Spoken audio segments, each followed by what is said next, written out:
What is going on, guys? This is one of the biggest days we have had in Warpath in a very, very long time. The 11.0 update just dropped. I'm going to be doing a video covering everything that came along with the 11.0 update because there was a lot unrelated to Navy that are pretty significant details about the game and changes. I'm going to cover that in its own video, but this video is going to be exclusively covering the Navy aspect of this update. So without further ado, let's go and get started.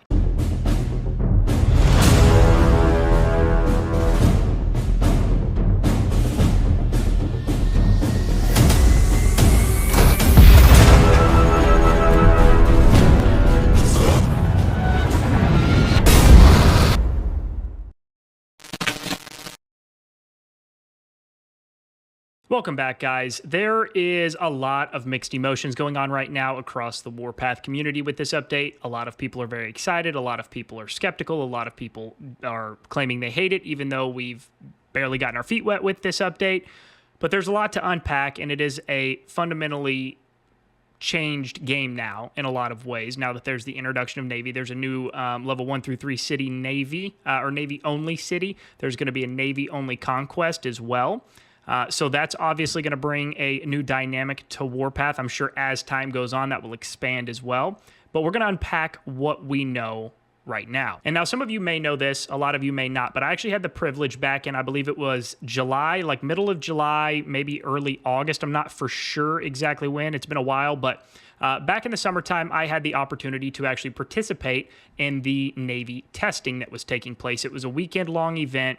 We got to go in, we got to actually mess with the units a little bit, we got to play with them, compete with them, fight in real time with them on that test server. So it was able to provide me with a chance or an opportunity to get some early information that I can now convey to you, because even though it is live in the game, there's still a lot of questions as people are trying to navigate and learn this new Navy system. But before we jump in and get started, if you enjoy videos like this, get value out of this video, and want to continue to see more videos here on the channel, make sure you like this video and subscribe to the channel. All right, so the first thing that I want to talk about are the different Navy units that each camp has and that you are going to be able to build and have access to. Starting with the Martyr's Camp, we are going to have an armored destroyer and a submarine. Camp Liberty is going to have a guided missile destroyer and an aircraft carrier. And then the Vanguard Camp is going to have an anti-aircraft destroyer and an anti-submarine frigate. Now, unfortunately, when I was on the test server for the Navy update back in the summer, they had told us we could not get any footage or anything like that, so I was unable to record any footage, but I was able to take down some notes. Obviously, I haven't shared any of this information until now,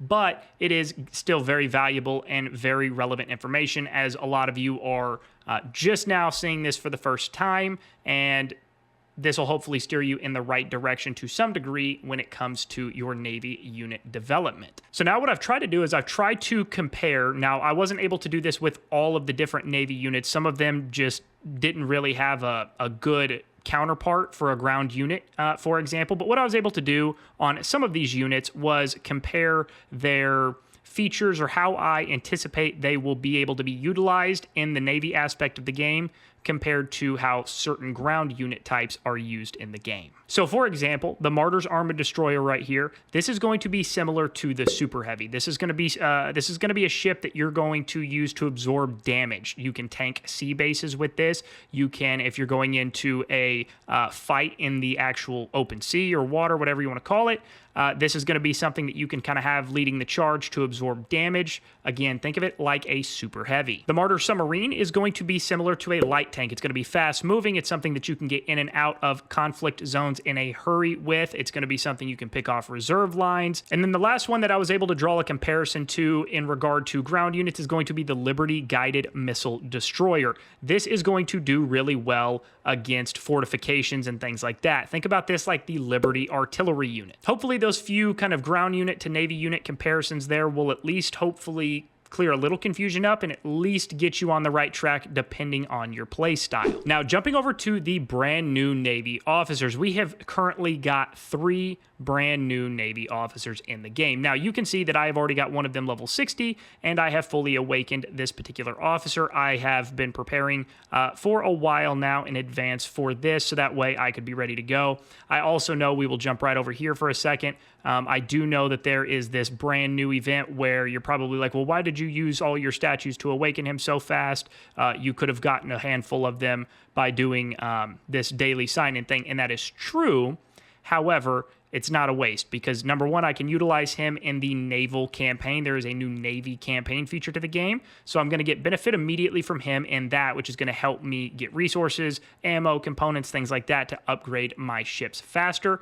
And on top of that, I will be able to, I anticipate, exchange the statues, the officer statues that I get from him at other events, so that way I can just get universal statues. So while,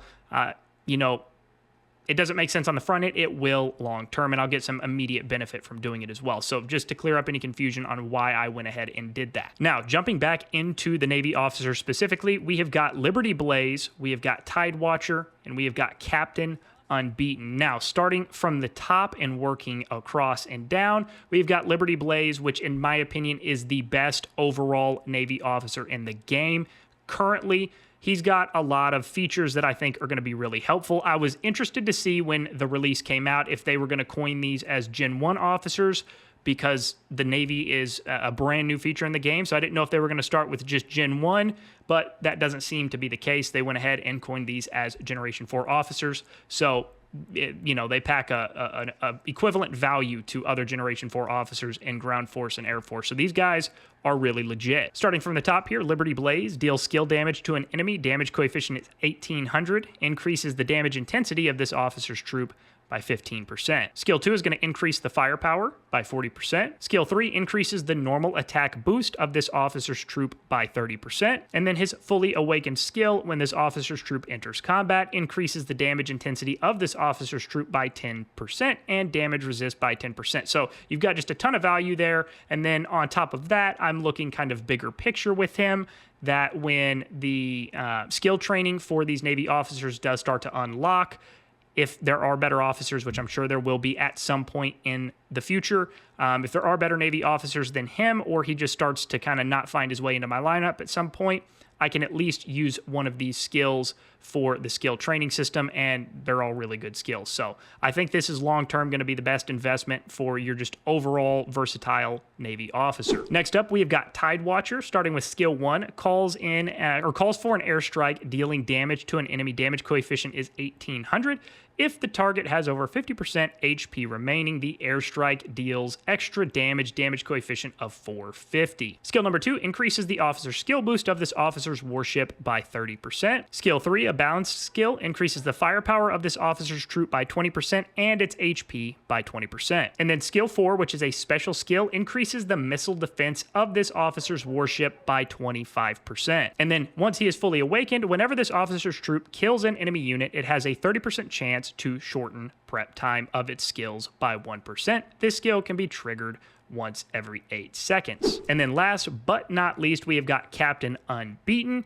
He is going to be, again, another versatile officer, starting with skill 1. Grants this officer's warship a shield. Shield coefficient is going to be 1800 for 4 seconds, and increases the damage resist of this officer's troop by 15% for 8 seconds. Skill 2 increases the HP of this officer's troop by 40%. Skill 3 increases the damage resist of this officer's troop by 20%. And then skill 4 increases the missile defense of this officer's warship by 25%. Last but not least, his fully awakened skill. Whenever this officer's warship are attacked, they have a 20% chance to recover HP. Healing coefficient is 500 and can be triggered once every 8 seconds. So very clearly a defensive-based officer, so something we might want to look at using with the Martyr ship, for example, that we are going to be using in tanking and damage-absorbing situations. But again, in my personal opinion, if you are looking to invest in one of these officers, because I understand that officer statues are very valuable in Warpath and you don't want to make the wrong choice,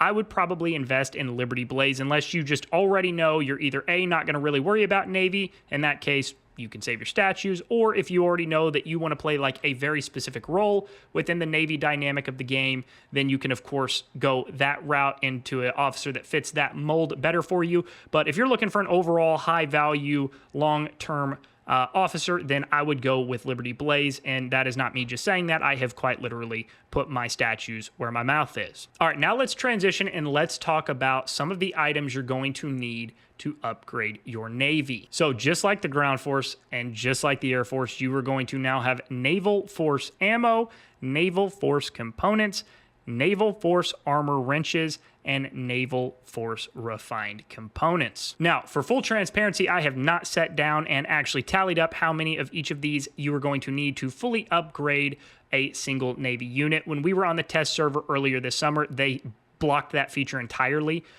so that way, you know, maybe nobody could disclose or break the NDA and share any of that information. I don't know, but we weren't able to see it. But from what I have been told, the amount of resources that you're going to need to upgrade a single Navy unit is going to be comparable to upgrading a single Air Force unit. So it is not going to be cheap, guys, and you have to be either really dedicated to it, spend a lot of money, or ignore it if you don't want to have to stress about it. It's going to take time.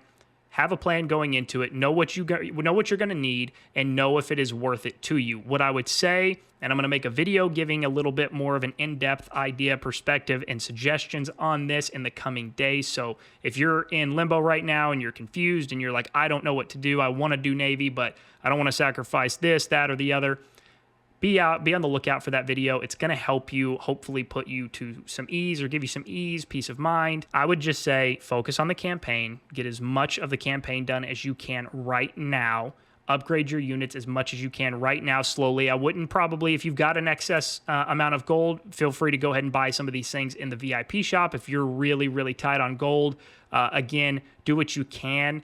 Wait for this upcoming video, and hopefully that will help you guys to some degree. Now, one little extra thing that I want to throw at you guys, for those of you that have stuck around this far into the video, is one little pointer for the campaign. So let's go ahead and jump over here into the Naval Campaign. And you guys can see I've made it to 12-12. I've been doing a lot of other stuff today, so I've gotten through a decent amount of the missions, but I haven't also just been sitting here grinding it out. As you can see, a little side note, I've had to sit here for the first time in, I guess, probably about 3 years, if not longer than that, redecorating my base. I got a little too into that. Probably shouldn't have. So I don't know if you guys like the new base design. Let me know if you guys think it sucks. Let me know. I'm not very artistic, but I did the best I could. Try to make space for this new shipyard. That's something we're obviously going to talk about as well.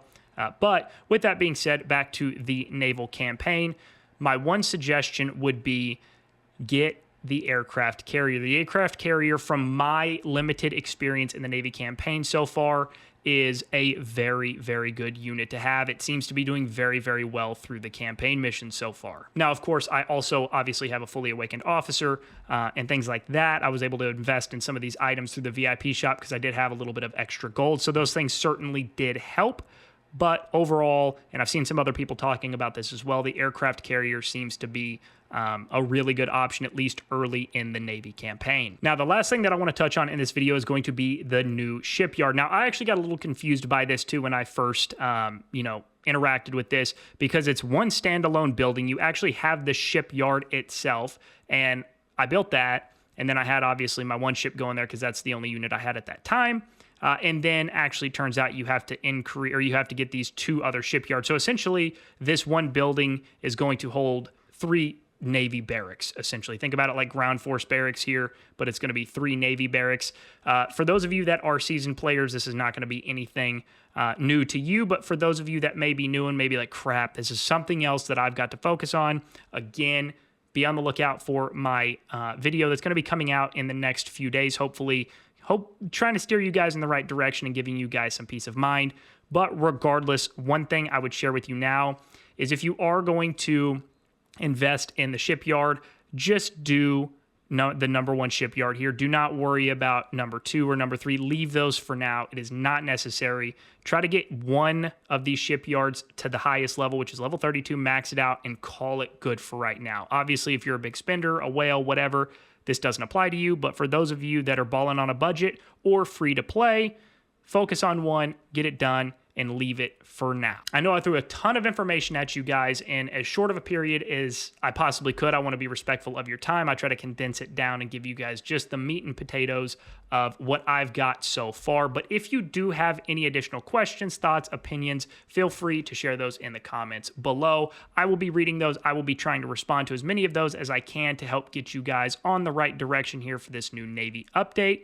And then I'm sure others in the community might have opinions and want to chime in as well. If you have stuck around and made it this far into the video, if you've got access to Discord and are not already in our community Discord server, the link to that is going to be in the description of the video. Click on that link. It'll take you right into the community Discord server. Whether you want to come talk more about Navy, you've got more Navy questions, whatever it may be, if you're a new player and are just starting out trying to get the feel for the game, or a veteran player that just wants to come hang out and get to know more people in the community, it doesn't matter. Absolutely everybody is welcome. As always, thanks for taking the time to watch the video today, and we'll see you on the next one.